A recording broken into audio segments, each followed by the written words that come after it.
ओम नमो भगवते वासुदेवाय। ओम नमो भगवते वासुदेवाय। ओम नमो भगवते वासुदेवाय। చదువుతున్నది శ్రీమద్ భాగవతం 10వ స్కందం అధ్యాయం 47 శ్లోకం 23. అధ్యాయం పేరు భ్రమర గీత. శ్రీ ఉద్ధవ ఉవాచ. శ్రీ ఉద్ధవ ఉవాచ. అహో యూయం స్మ పూర్ణార్థా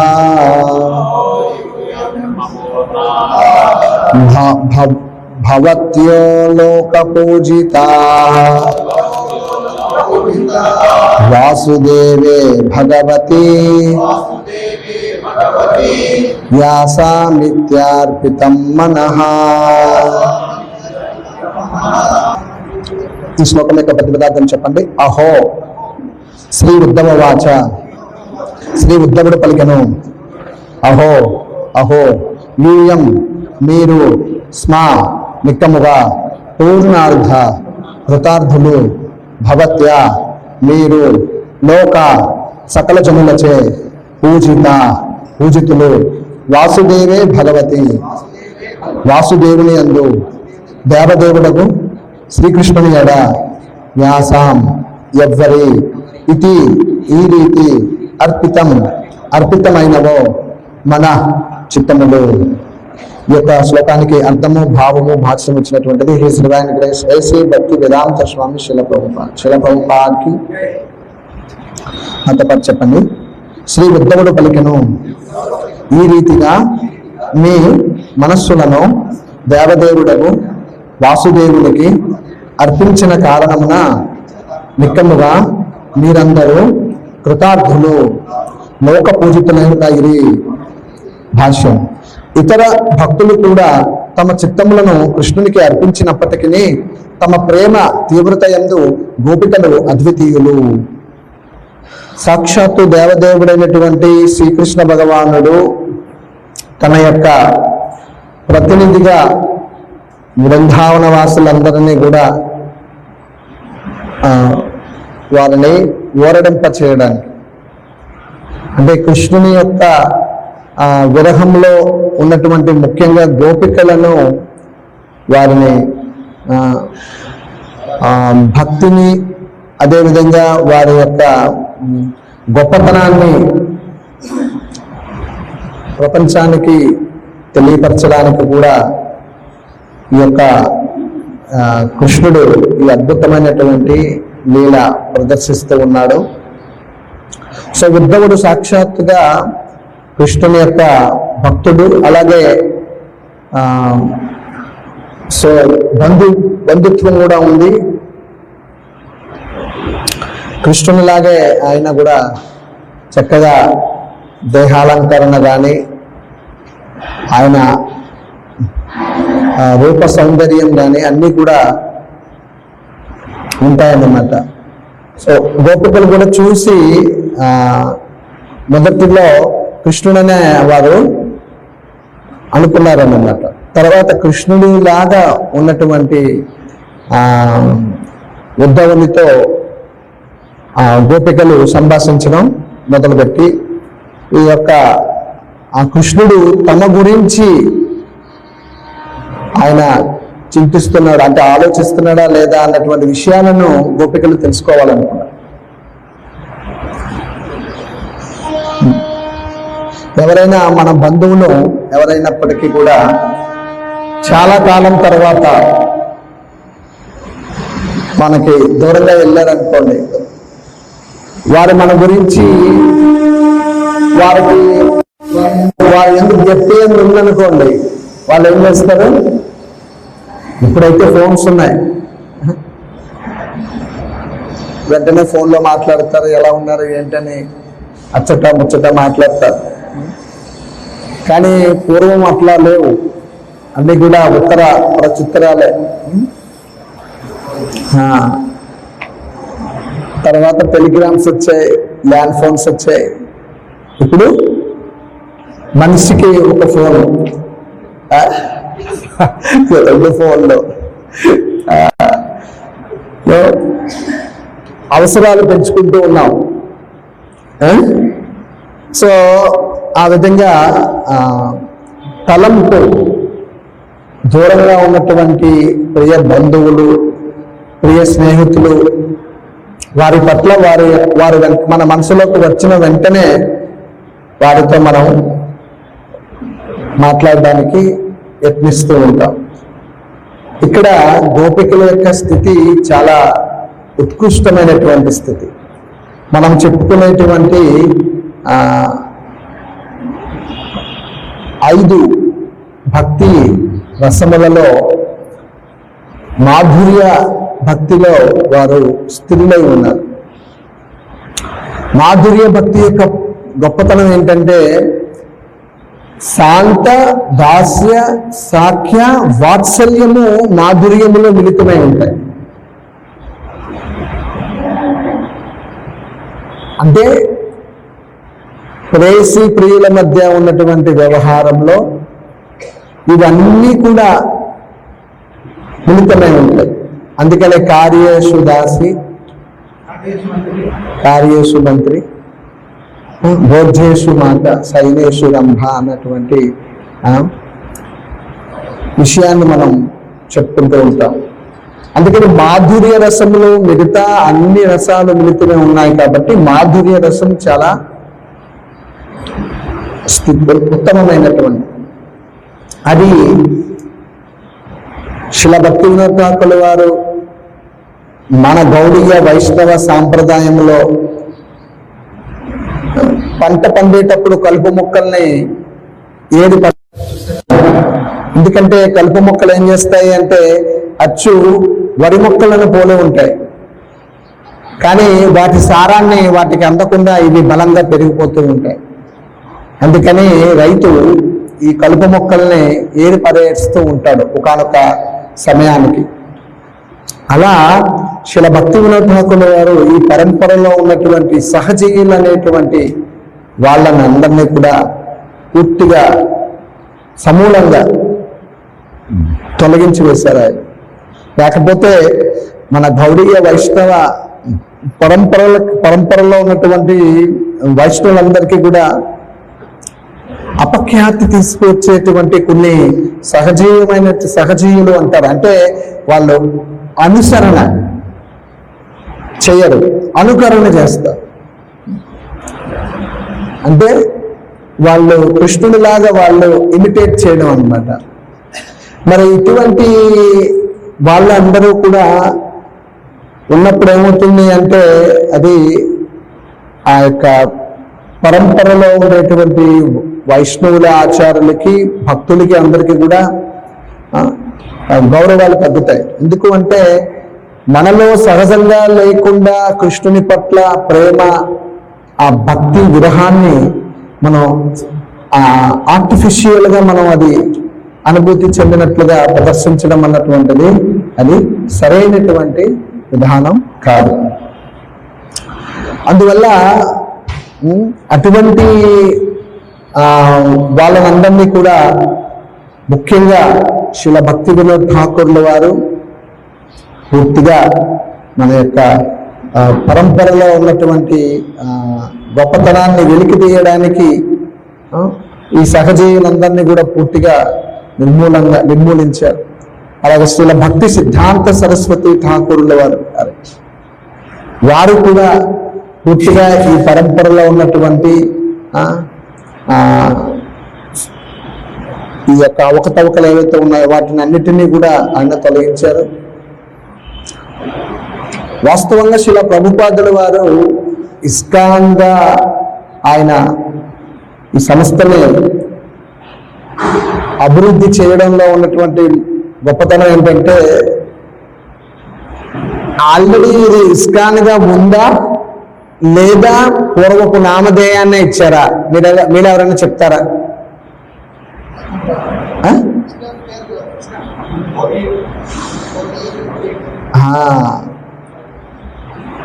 ఆల్రెడీ శిల భక్తి సిద్ధాంత సరస్వతి ఠాకూర్ వారు ఇచ్చినటువంటి నామాన్ని శిల ప్రభుపాదుల వారు ఇస్కాన్గా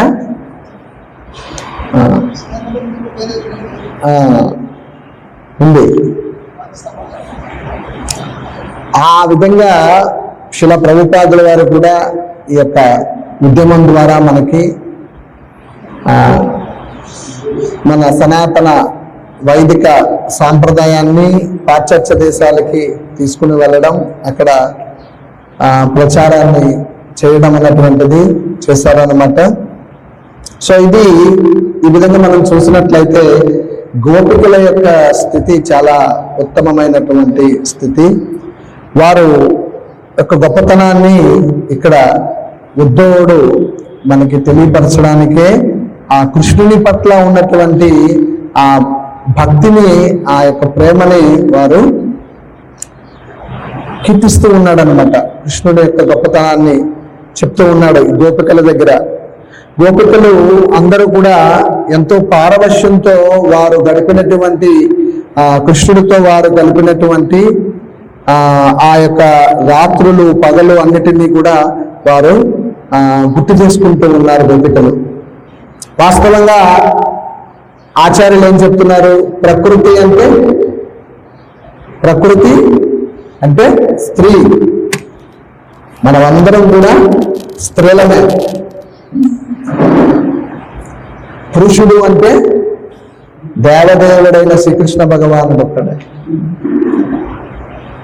ఆయన ఈ అండపిండ బ్రహ్మాండాలలోకి తన దృష్టిని ప్రసరించినప్పుడు, అండపిండ బ్రహ్మాండాలన్నీ కూడా ఆయన తన దృష్టిని ప్రసరించినప్పుడు జీవులైనటువంటి మనం అందరం కూడా సృష్టింపబడుతూ ఉన్నాం.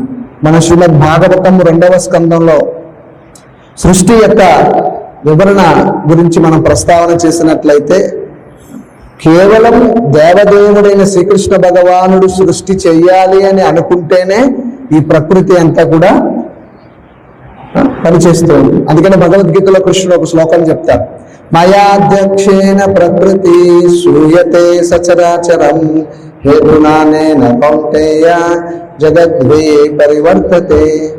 మయాధ్యక్షేణ ప్రకృతి, ఈ భౌతిక ప్రకృతి అంతా కూడా ఎవరి అధ్యక్షతను పనిచేస్తూ ఉంది అంటే దేవదేవుడైనటువంటి శ్రీకృష్ణ భగవానుని యొక్క అధ్యక్షతన పనిచేస్తూ. సో అందువల్ల మనం మోహగ్రస్తులు అవ్వకూడదు. ప్రకృతి అంటే స్త్రీ స్వరూపం. ఇక్కడ పురుష స్త్రీ అన్నటువంటి వ్యత్యాసాన్ని భౌతిక జగత్తులో భగవంతుడు ఏర్పరిచినప్పటికీ మనం అందరం కూడా స్త్రీలమే. నేచర్, ప్రకృతి అంతా కూడా స్త్రీ యొక్క స్వరూపం. అందువల్ల కేవలం ఎవరది మేరాభాయి చెప్తుంది, నారాయణుడు, శ్రీమన్నారాయణుడు ఒక్కడే పరమ పురుషుడు. ఆ విధంగా విశుద్ధమైనటువంటి ఆచార్యులందరూ చెప్పినట్లుగా ఈ యొక్క భక్తి తత్వాన్ని ఎవరైతే అర్థం చేసుకుంటారో, అందుకని కృష్ణ తత్వాన్ని అర్థం చేసుకుని సామాన్యమైనటువంటి లౌకికులకి దుస్సాహసం అన్నమాట. ఎందుకంటే వాళ్ళలో కృష్ణ భక్తి అంకురించినంత వరకు శ్రీ రాధాకృష్ణుని యొక్క ప్రణయలీలను కానీ గోపికల యొక్క స్థితిగతులను కానీ వాళ్ళు అర్థం చేసుకోలేరు. లేకపోతే ఏమనుకుంటారు అంటే సహజమైనటువంటి స్త్రీ పురుషుల మధ్య ఉన్నటువంటి ఆకర్షణతో వారు రాధాకృష్ణుల్ని కూడా, లేకపోతే గోపికల యొక్క స్థితిని, కృష్ణుని యొక్క స్థితిని వారు ఊహించేదానికి అవకాశం ఉంటుంది. కానీ అటువంటి స్థితి వారిది కాదు. చాలా ఉత్కృష్టమైనటువంటి స్థితి, మాధుర్య రసం, మాధుర్య గోపికల యొక్క స్థితి.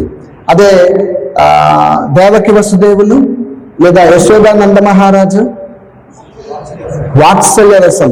కృష్ణుడు ఎంత అద్భుతమైన కార్యాలైనా చేయనివ్వండి, ఎంతమంది రాక్షసులను సంహరించండి, వీడు గట్టిగా అదిమితే అమ్మ చెంగు చాటుకు వచ్చి దాక్కుంటాడు కృష్ణుడు.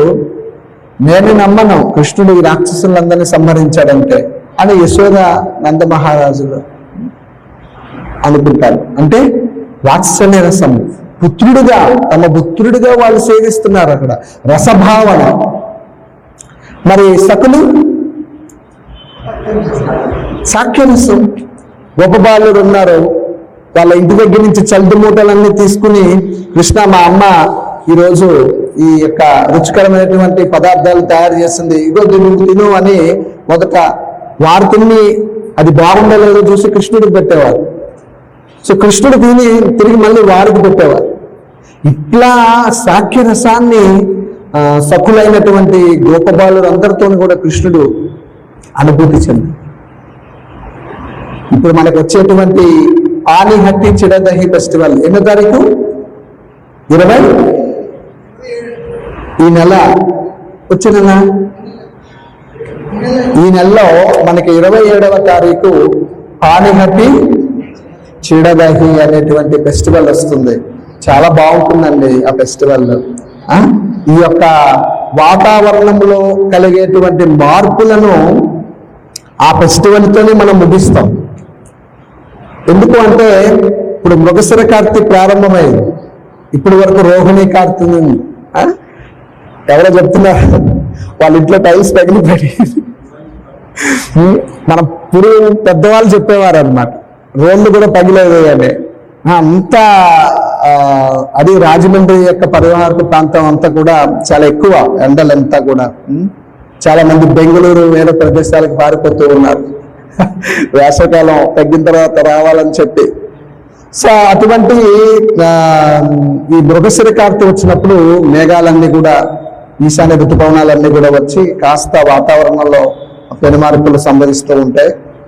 ఈ పానిహట్టి చిడదహి అనేటువంటి ఉత్సవాన్ని ఫ్యూ మినిట్స్ వినండి, వెళ్ళిపోవద్దు, వినండి, కూర్చోండి, వెళ్ళిపోవద్దు అన్నారు.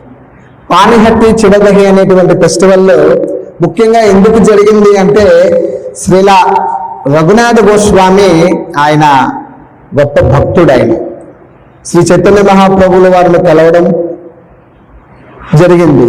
అయితే మహాప్రభువుల వారి యొక్క ఉద్యమంలోకి రావడానికి ఆయన కొంత సమయాన్ని తీసుకున్నారు.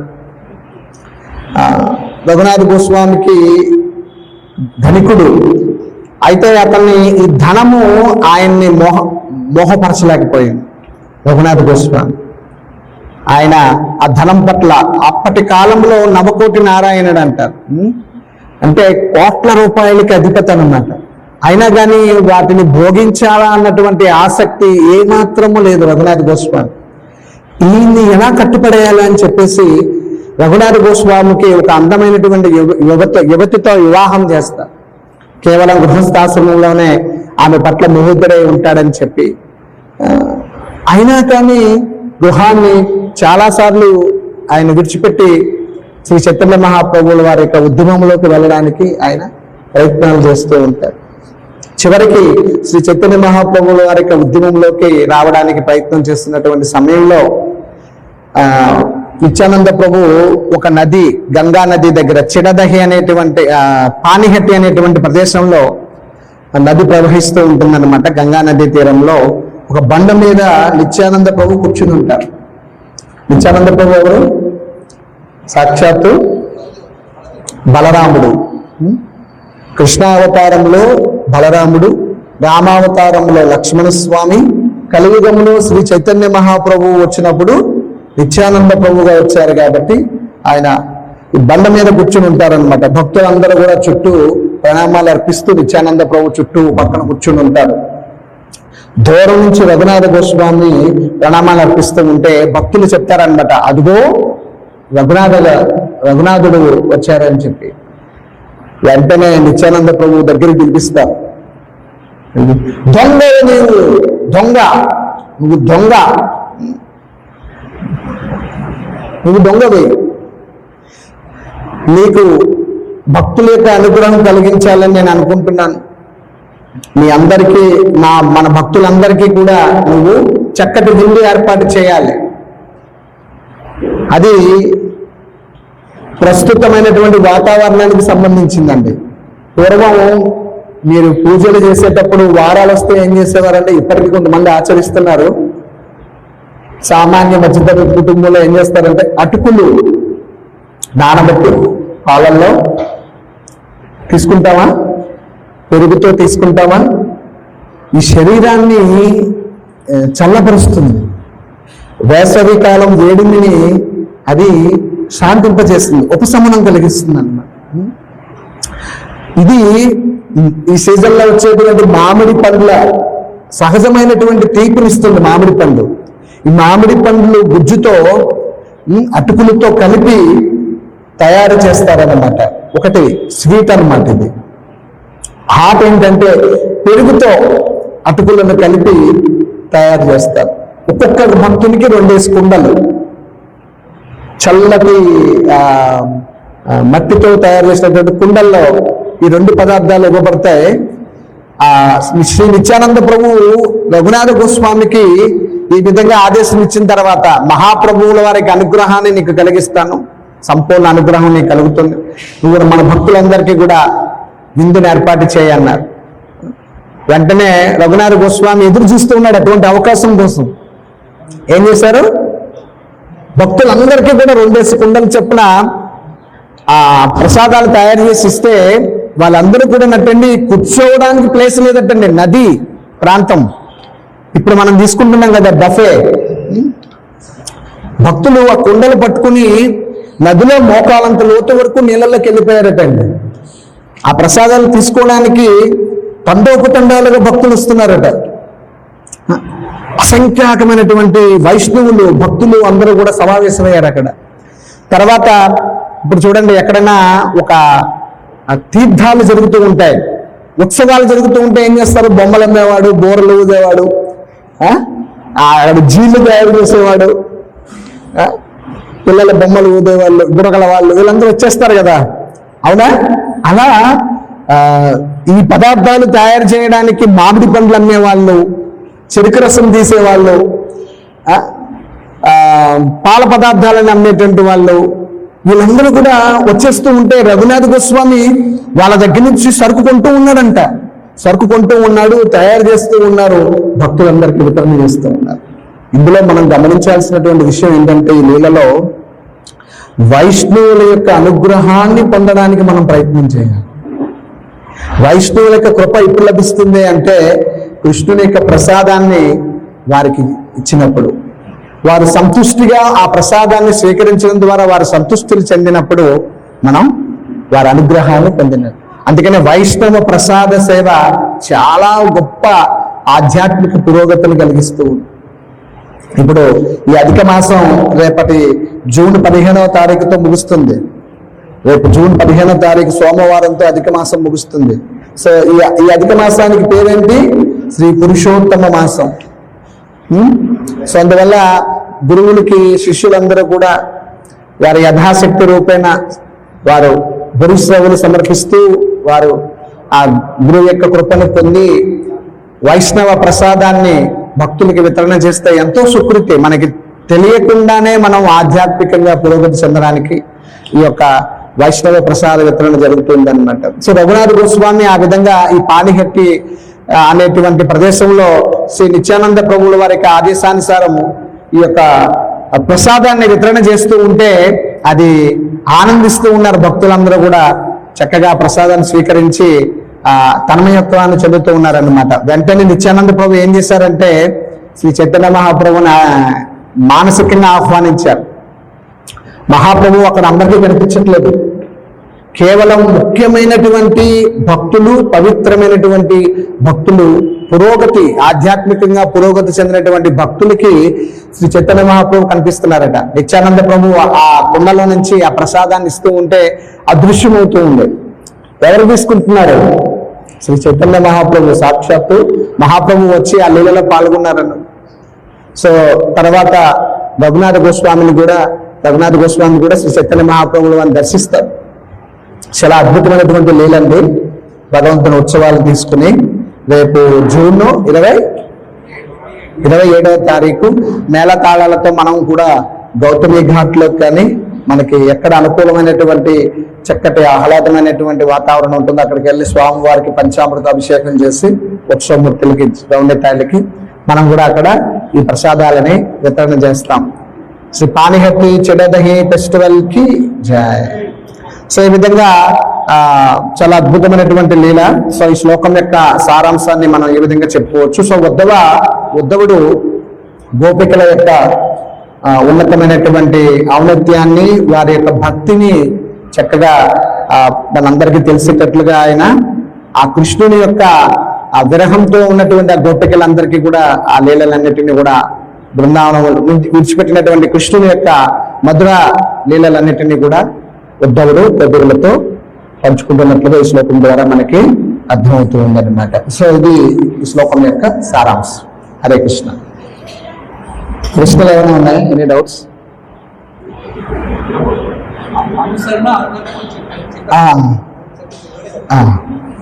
ప్రభు అడుగుతున్నారు, అనుసరణ అనుకరణ మీలో ఎవరికైనా తెలిస్తే కూడా చెప్పండి.